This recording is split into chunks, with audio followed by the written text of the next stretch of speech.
Right. Welcome to a webinar. This is hosted by Johan Nilsson from Start Deliver, together with Niklas Lilja from Union.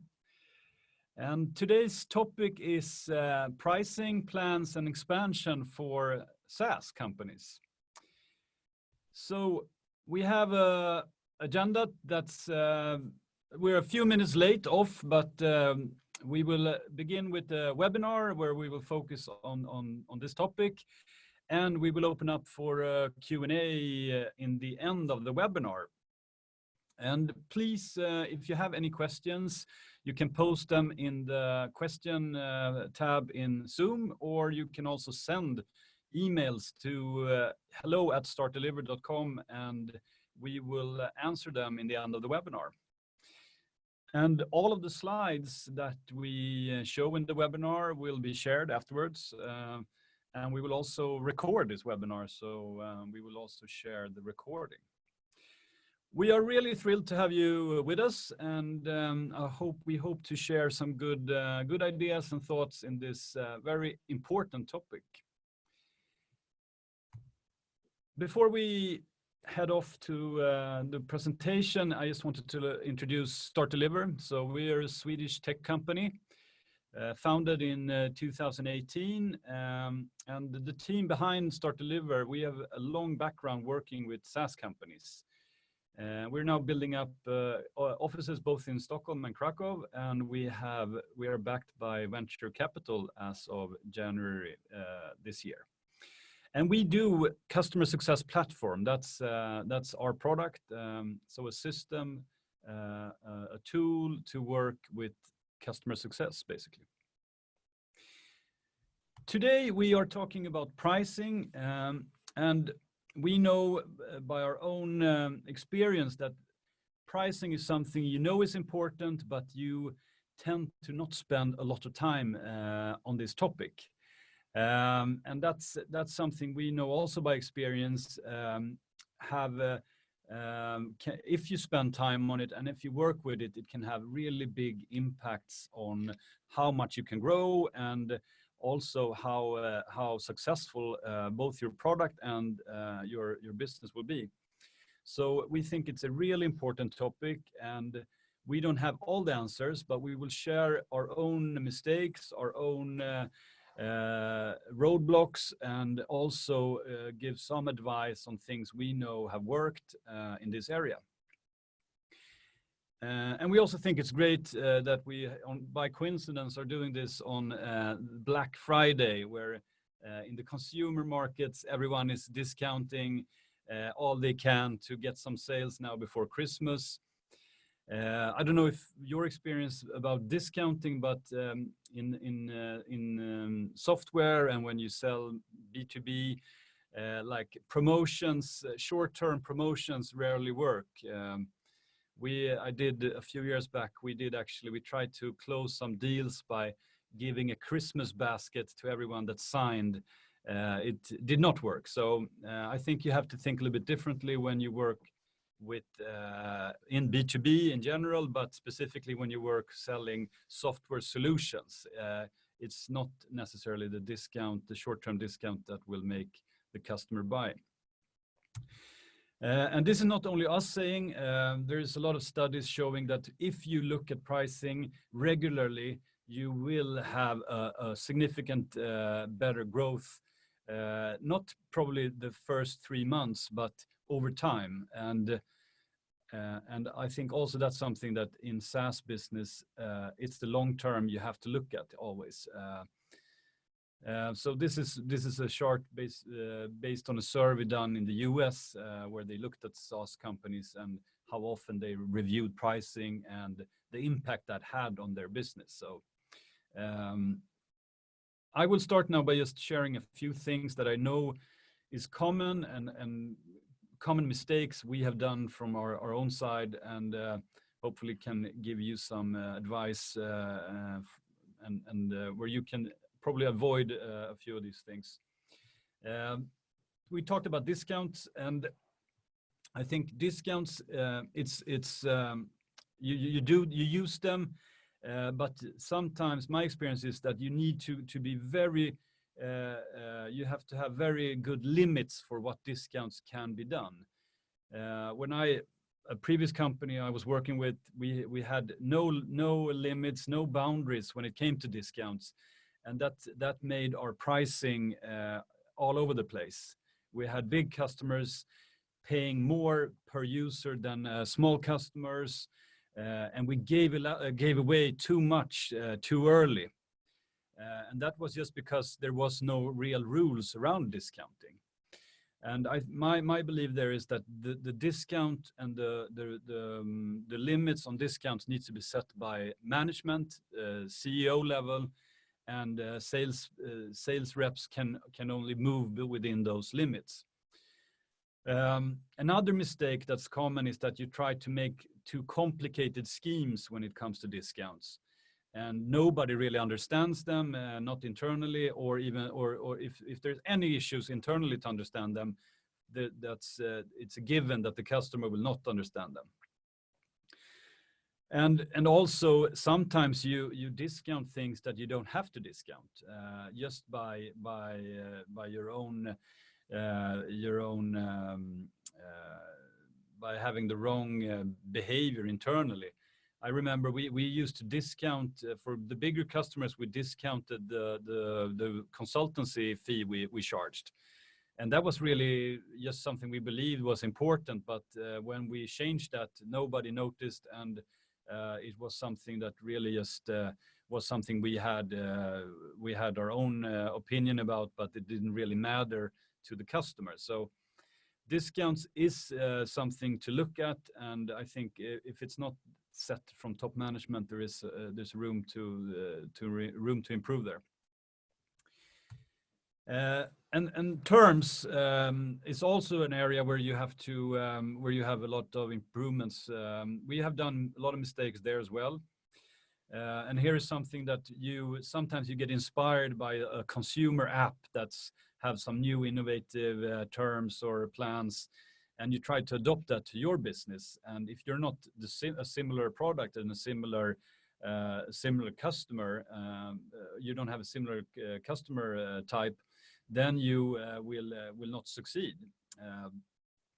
We tried several times to change from monthly from upfront payments to or from yearly upfront payments to monthly. It had no impact whatsoever on closing more customers. It just made the negotiations much more difficult. So there's a lot of things to think through when it comes to terms as well. And if you're selling a bigger B2B product, you want the customer to commit as well. And sometimes it's good. It's a big upfront price, because then the customer really have also invested in doing this together. So that's a few things on terms. There's also a few things on plans. When I plans is of course the different versions of your product, and we have too many times we have waited and kept the original plan for a very long time, and not made the decision to add things or change things around.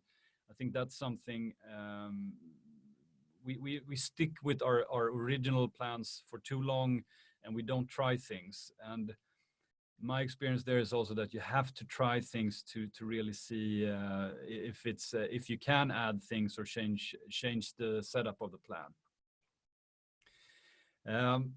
So just in summary, a little bit experience when it comes to pricing. You need to have very clear defined discount structures. When you have a difficult time setting your plans, you also probably have you haven't identified your ideal customer profile properly.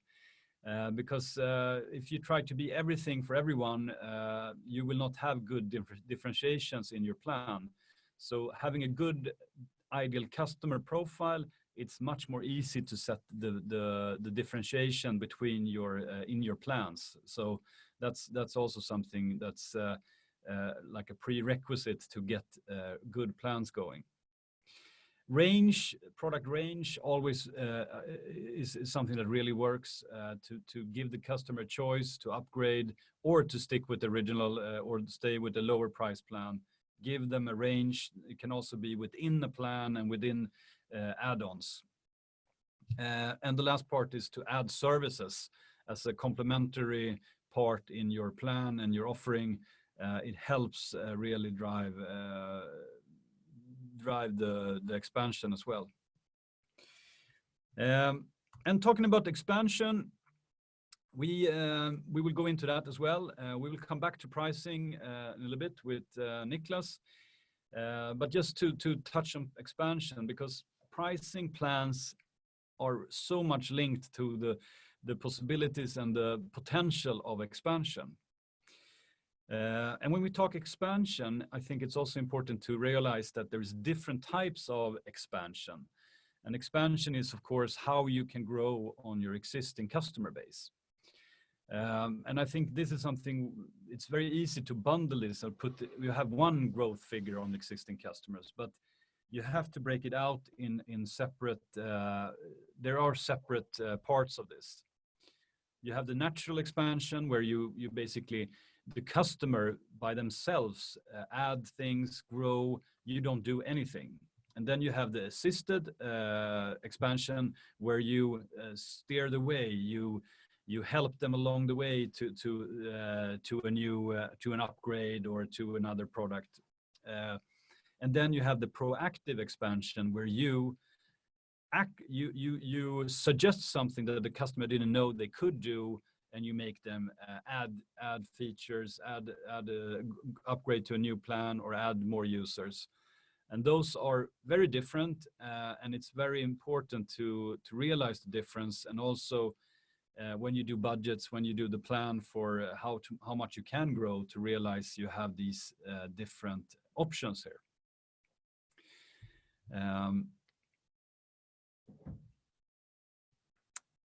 Moving forward, when you talk about expansion, you also have to realize you have a lot of potential in your customer base that you need to talk about, and you need to visualize this also within your organization. And this is something most companies know about it, but how much work have we spent actually putting numbers together? And this is very easy example, but there is always, if you've done your pricing and your plans correctly, you will have both potential upgrade, and you have also a potential to widen within the customer. And that's something you need to track, and you need to also look at that with the customer success team and the account management team, and see where can we go from here for the next year. And that's part of how you basically set up a good expansion plan for the existing customer base. I will just move over now to Niklas, and we'll round up with some summaries after this. Great. So very short background about Unium. We're a SaaS for B2B subscription management. We have offices in Stockholm and Malmö. I'm founded in 2017, so we're sort of the same age, Startlever and Unium. Super excited to be here because we share a common interest around SaaS companies in B2B, and also this customer success and how to drive expansion. Quickly looking, the same chart as before, more or less, but just the importance of driving pricing as a natural thing in your organization. And how do we do then if we don't see what will happen within the first few months or years? Because as we can see in the chart, it will have effect when we get perhaps to year 8 or month 8. Well, of course, it's very much about how to design your pricing and your strategies. And then, of course, just to sort of frame what we're talking about here, if we would look at, the huge enterprise mega deals, perhaps there is not that much point in having a price list, right? Because it would be unique for every customer. Whereas if we would be into long tail, it would be a very standardized one way of buying your product. So zooming in then on the middle section here, it becomes more complicated. And I think that's where most companies in reality are. But then breaking it down, then what can we do and how can we look on designing our pricing and plans? Well, of course, one thing is what is sold now. Most companies start off with, the one and only service, where you only sell one thing at one price and perhaps with discounts. And that might be, if you have a big enough potential customer base, that could be something that you would continue doing. But for most companies, typically what would happen is, looking at adding on add-ons, or it could be, seeing it more as a platform fee with different modules depending on the use case, and perhaps add-ons in addition to that. So just, what's the starting phase here and where are we and where can we go from that level? Next, what is the price driver? What's typically the value for the customer? Is it depending on seats or user, or is it something around features, functionality? And just defining this and seeing what is the most important price driver, and then can we have, like a second and a third price driver, and we can sort of act on them a bit differently, having only perhaps one price driver as the main price driver and just put some limits on the second and third. And then, of course, usually when you go on the internet or in literature or whatever you find around SaaS, it's typically the B2C model where you have, one service, one price, very standardized. But I think in reality, for most B2B companies, it's not that simple. We shouldn't do it overly complex, but I still think it's worth mentioning that we can indeed have multiple fees as long as it correlates to, what the customer is buying, what the value is, if they can understand the pricing model. So it could be, a setup fee, it could be a flat recurring fee, it could be, an extra overage fee if you go above 100 users, for instance. So just combining these and we can have a number of fees. Another thing is, of course, what is the trigger for price change? And I think we can really look at them differently. Johan talked about this as well, but really, the point in time. So I think anniversary date is, of course, I think the simplest thing to look at. And many SaaS companies have, previously we used indexes for raising prices at a certain date. But typically at renewal, it could be a price lift, which reflects, what has happened to the service during the last year. And that can be quite simple. If you have 5% uplift at renewal, that's probably the easiest thing to look into and see if that makes sense in your business. But of course, it could be, everything from behavior at the customer site or, a changed need, all the way to, new offerings. So when having all these things that could affect pricing, the next thing is to also, what channel to use. And I think this has really changed with SaaS, whereas it was more like silos in the past where we had sales doing new sales and then you had account managers.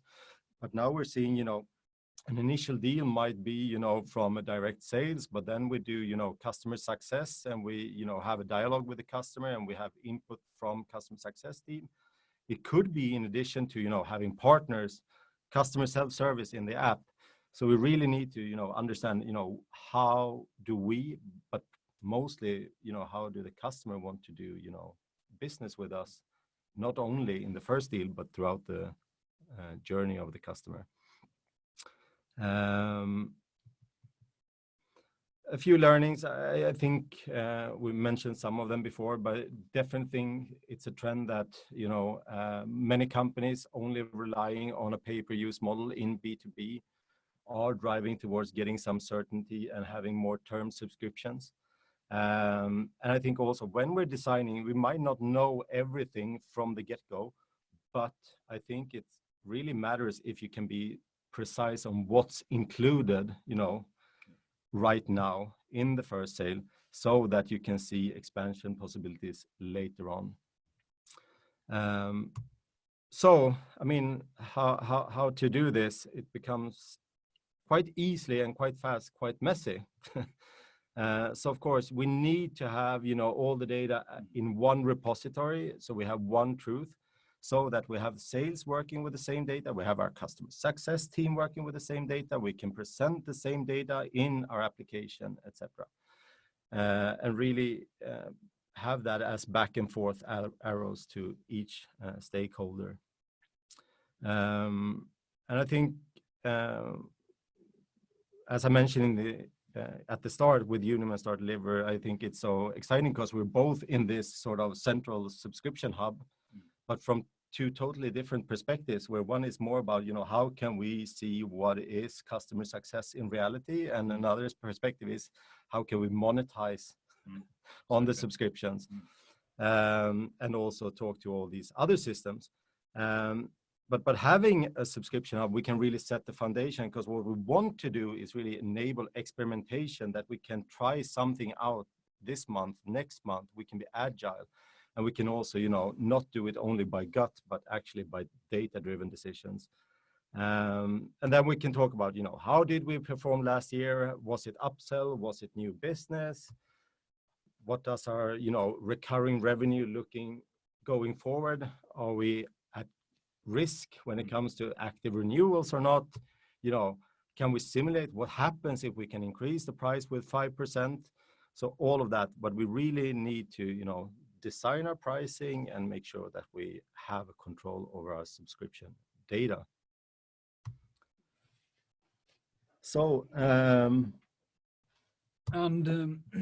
just before we're done with the first part here, so yes, so Start Deliver comes from the customer success management point, and Union comes from the subscription management point of view, and together we have built a very tight integration, and so enabling working with both our systems very much seamless.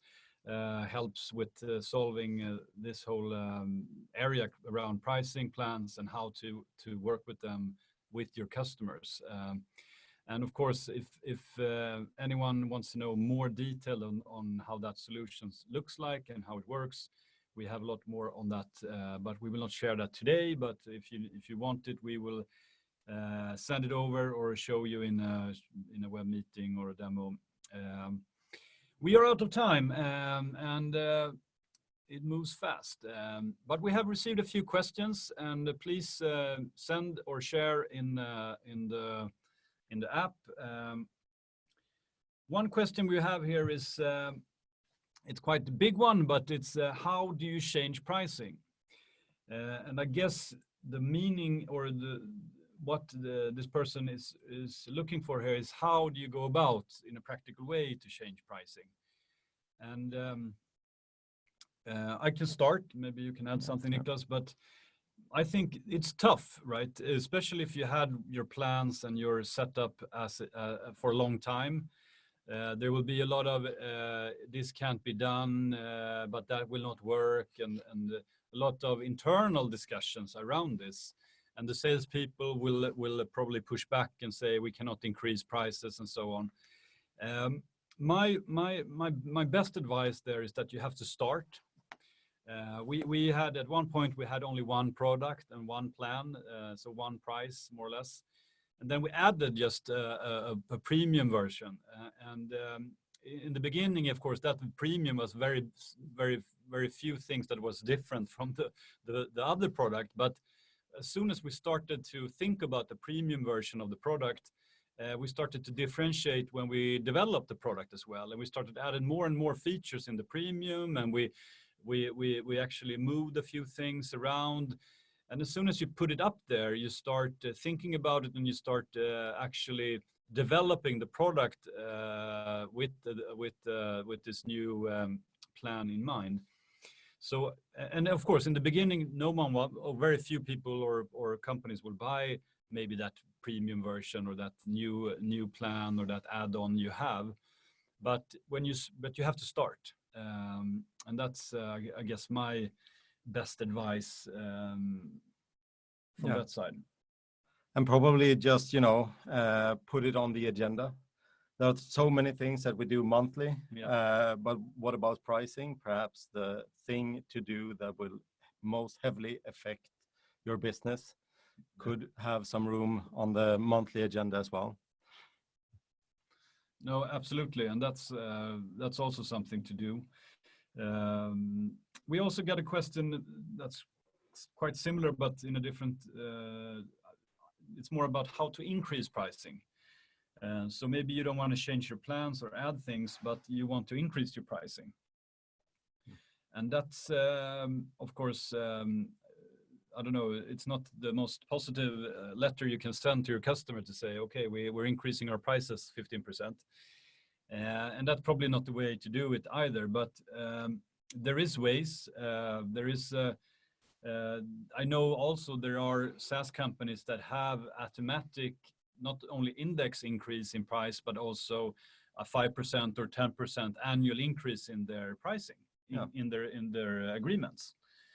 And then I guess there you also just have to start, and maybe you will start with new customers, or you will start, or the existing customers will get the increase year 2 from now, or something like that. You have to start, and my experience there is that you should not do something drastic, and you should not do something that like unnecessarily disrupts your relationships with your customers. But if you invest a lot in your product and you can motivate a higher price and you give more value, then you can of course increase your pricing.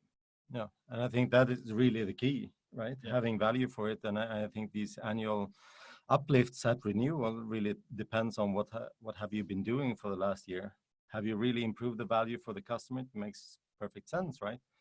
Whereas if it's only been bug corrections, perhaps more difficult. So perhaps a bit of looking at yourself.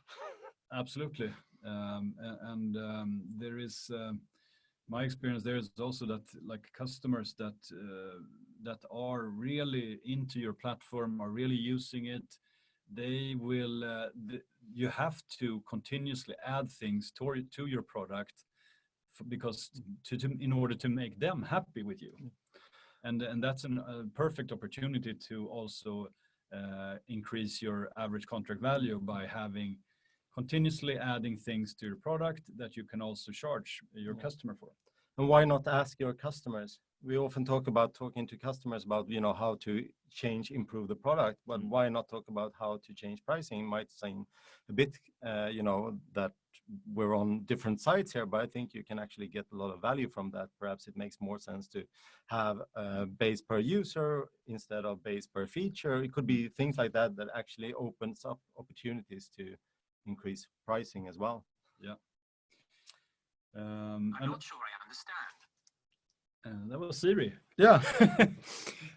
No, I will just add one more thing that I actually discussed another day with the customer that had a few customers that could pay probably twice the price, but most customers would not do that.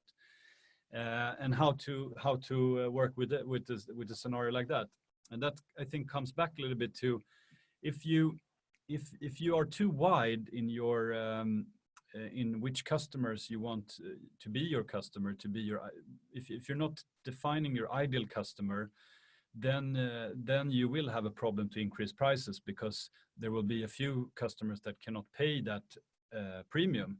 But if you on the other hand are if you have identified very clearly your ideal customer and you develop the product for that customer, and they will need everything in your platform, they can probably pay 3 times what you're charging the other customers. So that's also a little bit of a decision to be made. Should we try to be everything for everyone, or should we be very niched and very focused on a specific customer type? And that way you can really increase your pricing, but of course you, on the other hand, you give away a little bit of the market. Yeah. Great. I think we are over time. Thanks for participating. Thanks for great questions. We will, as we said, share everything with you, and we appreciate you taking the time to listen in. Thank you very much. Thanks a lot.